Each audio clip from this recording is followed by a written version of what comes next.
오늘은 정의원 첫째 아들 정태규와 강빛나가 왜 파혼을 했는지에 대해 분석해보겠습니다. 안녕하세요, 디무비입니다. 구독과 좋아요를 눌러주세요. 영상을 만드는데 큰 힘이 됩니다. 정의원 첫째 아들 정태규는 강빛나를 찾아와 경고를 하죠. 험한 동네이니 조심하라고 말을 하며 돌아서는데요. 이 말의 의미는 무엇일까요? 정태규가 강빛나에게 앞으로 일어날 일에 대한 경고를 알려준 것일까요? 그렇다면 그 사건은 또 무엇일까요? 꼬리에 꼬리를 무는 일들이 계속해서 펼쳐질 것으로 예상되어지는데요. 먼저 두 사람의 파혼은 왜 일어났는지 가능성을 추측해 보도록 하겠습니다. 두 사람의 파혼은 재개발 사업과 깊은 관련이 있을 가능성이 큰 것으로 보여집니다. 정태규는 재개발을 추진하는 회사의 사장으로 아버지 정의원의 뜻에 따라 황천 빌라를 재개발하려는 입장이며 강빛나가 그곳에서 이사나가기를 원하고 있죠. 3화에서는 정태규가 정의원에게 강빛나가 살인사건 이후 빚을 많이 져서 황천 빌라에 산다고 말을 하죠. 이 말의 뜻은 강빛나가 죽기 전에는 황천 빌라에 살고 있지 않았을 가능성을 시사하는데요.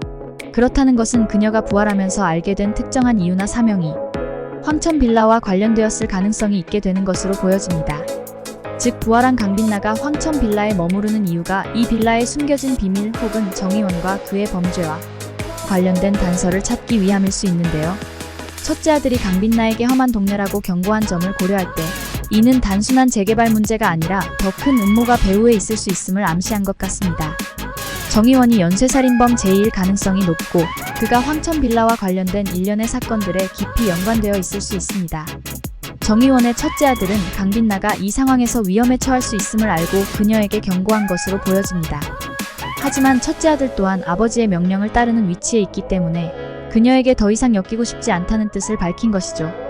강빛나에게 경고를 하면서도 직접적으로 그녀를 돕지 않으며 오히려 다시는 만나지 않았으면 좋겠다는 말로 거리감을 두죠. 이는 첫째 아들이 아버지 정의원의 범죄와 연관된 일들을 알고 있지만 자신이 그 문제에서 벗어나려는 의지를 나타낸 것으로 추측해 볼 수도 있는데요.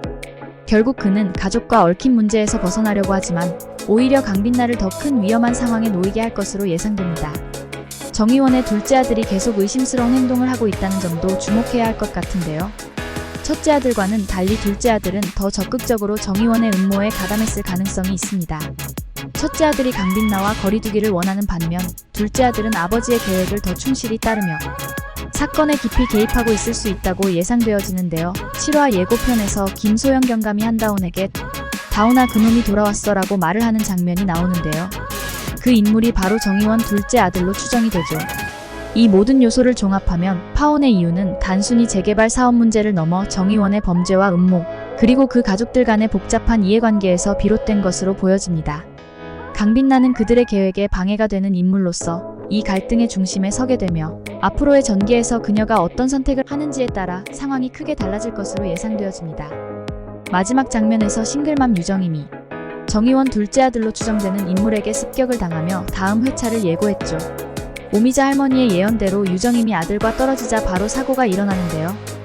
유정임이 다음 사건의 피해자가 될 것인지 그녀의 운명이 어떻게 될지 궁금증이 커져만 갑니다. 새로운 분노 유발자 오의식이 등장했죠. 그는 또 얼마나 잔혹한 일로 우리의 분노를 유발할까요? 앞으로 더욱더 재미있어질 지옥에서 온 판사.